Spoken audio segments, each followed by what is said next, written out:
हाँ जी, तो आज हम पढ़ने वाले हैं C2 साइकिल। अब C2 साइकिल पढ़ने से पहले मैं इस साइकिल पे थोड़ी सी चर्चा कर देती हूँ कि ये क्यों हो रही है, या ये कब हो रही है, या ये होती भी है कि नहीं होती है। जी ये होती है, लेकिन इसका केस फिक्स है। याद है रुबिस्को एंजाइम की बात कर रही थी मैं। रुबिस्को करके एक एंजाइम था C3 प्लांट में। मुझे पता है कि याद आ रहा होगा जिसने भी पढ़ा है। अब जिसने नहीं पढ़ा देखो वो लिंक ही नहीं कर पाएगा मेरे साथ। रुबिस्को एंजाइम काम आता है C3 साइकिल में।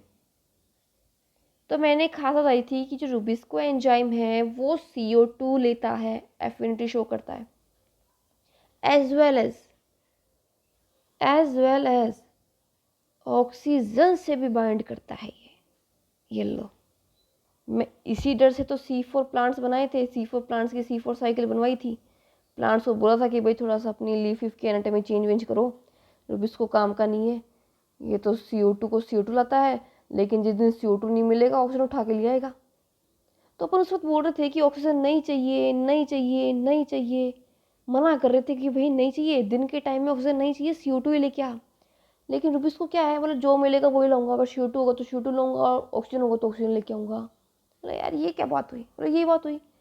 तो अगर वो CO2 लेके आता है तो C3 साइकिल चलती है। बट अगर वो ऑक्सीजन ले आया एटमॉस्फेयर से, तब क्या होता है वो आप देख लीजिए। तब क्या होता है आप देख लीजिए। अगर इत्तेफाक से वो रुबिस को क्या लेके आया, ऑक्सीजन, इससे बाइंड कर गया, तो अब जो प्रोसेस चलने वाली है बस वो देखते जाओ। अब वो देखते जाओ। तो ऑक्सीजन रुबिस्को से बाइंड करेगा, ठीक है। ये मैकेनिज्म अभी कहाँ हो रही है, ये हो रही है क्लोरोप्लास्ट में। तो मैं यहाँ पे बना दूँ, मैं यहाँ पे क्लोरोप्लास्ट की ऐसे दो लाइन खींच बता देती हूँ, समझ जाना कि क्लोरोप्लास्ट है। एक,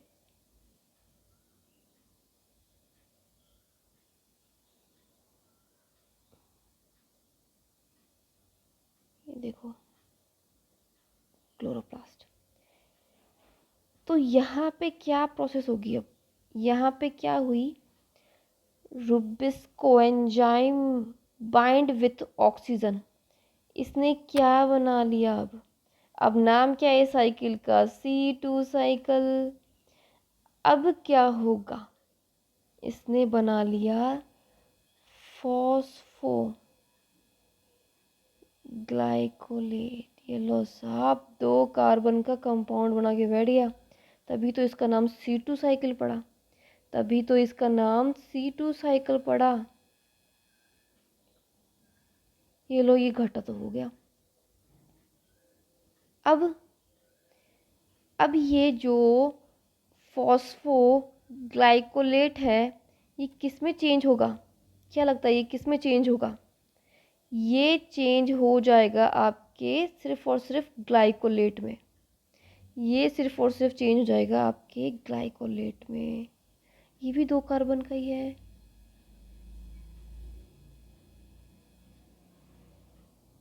अब देखो, ऑक्सीजन से बाइंड करने का घाटा देखते जाओ। अब ये ग्लाइकोलेट क्या है, मेम्ब्रेन को क्रॉस कर जाएगा और किस में एंटर हो जाएगा, देख लो, मेम्ब्रेन को क्रॉस कर गया। अब ये एंटर हो जाएगा किस में, ये एंटर होगा वन एंड ओनली पेरोक्सिसोम में। ये मैं पेरोक्सिसोम की लेयर बना रही हूँ। ये बताऊँ क्वेश्चन कैसे आते हैं इसमें, कि क्लोरोप्लास्ट में कौन कौन सी मैकेनिज्म हो रही है, पेरोक्सिसोम में कौन सी हो रही है, माइटोकॉन्ड्रिया में कौन सी हो रही है, बताइए। अब क्या हुआ, पेरोक्सिसोम में किसकी एंट्री हो गई, ग्लाइकोलेट की। फॉस्फोग्लाइकोलेट नहीं, सिर्फ ग्लाइकोलेट। यहाँ पे आते ही घाटा शुरू हो गया। सबसे पहले क्या हुआ, H2O का फॉर्मेशन हो गया, H2O2 का फॉर्मेशन हो गया, H2O2 का फॉर्मेशन हो गया। ये अच्छी बात थोड़ी ना है, ये पेरोक्साइड अच्छी चीज़ थोड़ी ना है, नहीं। अब ये ग्लाइकोलेट किस में चेंज होगा, ग्लाइसिन में। किस में चेंज होगा, ग्लाइसिन में। ग्लाइसिन अब ये मेम्ब्रेन को क्रॉस कर देगा। बोला अब कहाँ जा रहा है, बोला अब जा रहा है ये जाएगा माइटोकॉन्ड्रिया में। देख लो कैसे मेम्ब्रेन पास कर करके भागा जा रहा है। अब आप समझ गए ना कि मैं क्यों ऑक्सीजन से बोल रही थी कि भाई CO2 लिया, ऑक्सीजन मत ला। वो बोला जो मेरे को मिलेगा वो ही लाऊंगा। अगर ऑक्सीजन से बाइंड कर लिया ना तो ये काम होगा। ग्लाइसिन किस में एंटर हुआ, ग्लाइसिन अब एंटर हो गया है माइटोकॉन्ड्रिया में।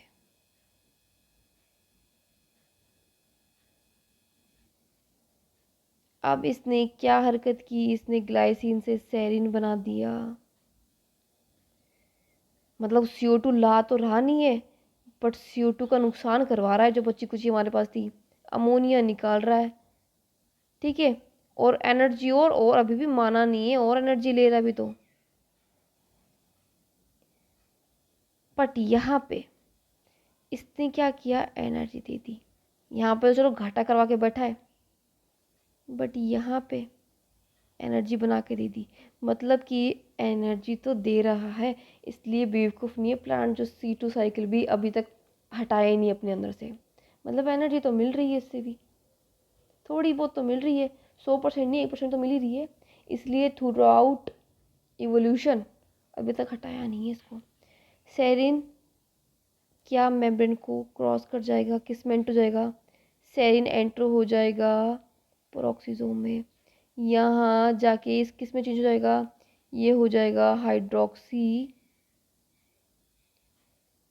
पायरुवेट में। यहाँ से ये चेंज हो जाएगा ग्लिसरेट में।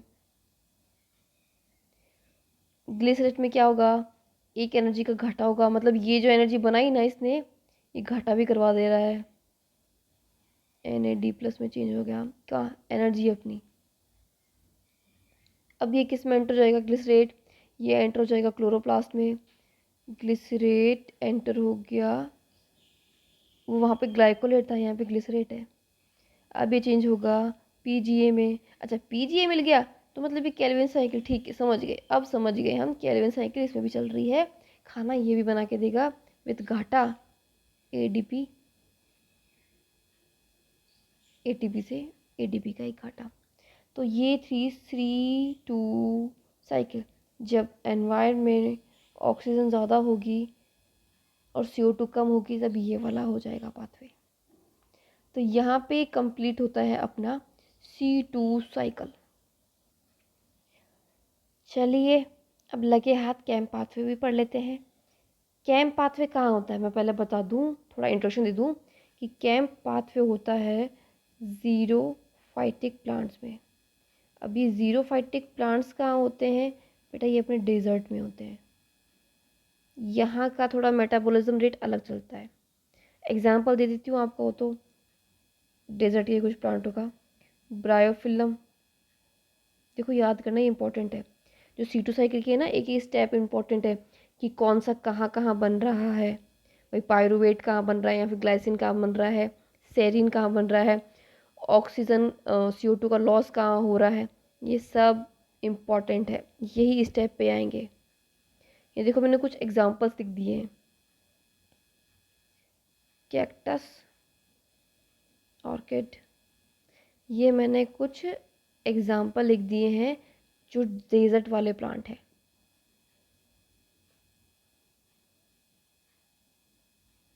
और बाकी आप इससे भी ज़्यादा चाहिए तो आप गूगल कर सकते हो। देखो इसमें क्या करते हैं कि जो डेजर्ट वाले प्लांट है ना, उनकी खास बात सुनिए। वो क्या करते हैं, डे टाइम में ना अपने स्टोमेटा क्लोज रखते हैं। भाई क्लोज इसलिए रखते हैं ताकि ज़्यादा गैसेस का एक्सचेंज ना हो, ज़्यादा गैसियस का एक्सचेंज ऑफर ना चले बाहर। क्योंकि गैस वेस के लिए अगर स्टोमेटा खुला है तो कोई गारंटी है क्या कि वाटर मॉलिक्यूल भी ट्रांसपिरेशन के थ्रू उड़ नहीं जाएगा, स्टोमेटा से उड़ नहीं जाएगा क्या। भाई इतना हाई टेम्परेचर है वहाँ पे डेजर्ट में, तो क्या लगता है ट्रांसपिरेशन की रेट हाई होगी कि लो होगी, ट्रांसपिरेशन की रेट हद हाई होगी। इस वजह से वो क्या कर रहे हैं, अपने स्टोमेटा ही बंद कर रहे हैं कि भाई साहब तुम तो वाटर को मत निकालो, तुम तो वाटर को मत निकालो। नेक्स्ट, तो मतलब डार्क में क्या रखते हैं अपने स्टोमेटा को, डार्क में अपने स्टोमेटा को क्या रखते हैं, ये ओपन। अब नाइट का टाइम आ गया है, ट्रांसपिरेशन की इतनी चिंता है नहीं। चलो, तो अब ये लोग भी कौन सा पाथवे रन करेंगे, बिल्कुल C4 भी रन करेंगे और C3 भी रन करेंगे। देखो मैं फटाफट थोड़ी सी 5 मिनट में खत्म कर दूंगी ये पाथवे। डे टाइम में क्या है, स्टोमेटा क्लोज है, क्या बाहर से कोई CO2 आ पाएगी, बताओ आ पाएगी क्या, क्लोज है नहीं। डार्क टाइम में स्टोमेटा ओपन है, क्या बाहर से कोई CO2 आ पाएगी, आ पाएगी ना, तो ले लो, नाइट में तो ले लो CO2 इनटेक। अरे पेपकेज है, ले लो। ये किससे बाइंड हुआ, पेप से, याद आ रहा है, अभी जस्ट थोड़े वीडियो पहले ही बनाया था C4 प्लांट। ये देखो ये C4 साइकिल चल रही है। फिर ये चेंज किस में हो रहा था, OAA में, याद आ रहा है, मिजोफिल में चेंज था। फिर मिजोफिल चेंज हो रहा था मैलेट में, याद आ रहा है, बोला हाँ याद आ रहा है। फिर वो क्रॉस कर रहा था किसमें, बंडल शीट में जा रहा था। यहाँ पे ये क्रॉस क्या होगा, वैक्यूल में स्टोरेज हो जाएगा, क्योंकि मैलेट में चेंज होके क्रॉस भी कर ले, क्रॉस भी कर ले, बट क्या CO2 की एब्सेंस के बिना खाना बना पाएंगे, क्या C3 साइकिल चलेगी क्या, चलेगी क्या, नहीं ना। वो तो दिन में चलती है ना, लाइट भी चाहिए और थोड़ी बहुत वेवलेंथ लाइट ज़रूरी है। चलो CO2 तो तुमने ला दिया, ये फॉर्म भी रख ली, बट फिर भी अभी भी थोड़ा तो वो है ना, डे टाइम का तो वेट करो, क्योंकि यूनिवर्सल सत्यवाद है ये कि डे टाइम में फोटोसिंथेसिस होती है, तो आप तो इनकार कर नहीं सकते इसका। लो जी सुबह हो गई, ये लो जी साहब सुबह हो गई। अब क्या हुआ, यहाँ पे स्टोरेज था ना ये मैलेट, स्टोरेज था ना ये मैलेट, ये बाहर जाएगा, खाना बनाना है ना। अब क्या होगा, अब क्या होगा, मैलेट तो 4 कार्बन कंपाउंड है, अब क्या होगा, बताया था, एक कार्बन रिलीज हो जाएगा और बाकी 3 कार्बन पायरुवेट बना लेंगे। पायरुवेट सीधा कहाँ चला जाएगा, फिर से गया कि नहीं गया, और ये क्या रन करेगा, ये कैलोरीन साइकिल में एंटर कर जाएगा, C3 साइकिल में, याद है, CO2 एंटर हुआ, CO2 बाइंड करेगा रुबिस को, रुबिस RUBP से, ये दोनों मिलेंगे, इनको मिलाएगा कौन, रुबिस को, फिर बनाएंगे PGA, फिर बनाएंगे 1,3 बिस फॉस्फोग्लिसरेट, फिर बनाएंगे ट्रायोस फास्फेट, फिर वापस से RUBP बना लेंगे।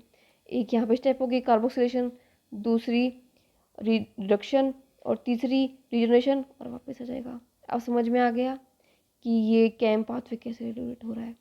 तो ये था पूरा फंडा, ये था पूरा फंडा कि वहाँ पे देखो कितने एडवांस फीचर के साथ है। मतलब हर जगह के प्लांट्स ने अलग अलग तरीके से अपनी अपनी अडेप्टेशन कर ली है।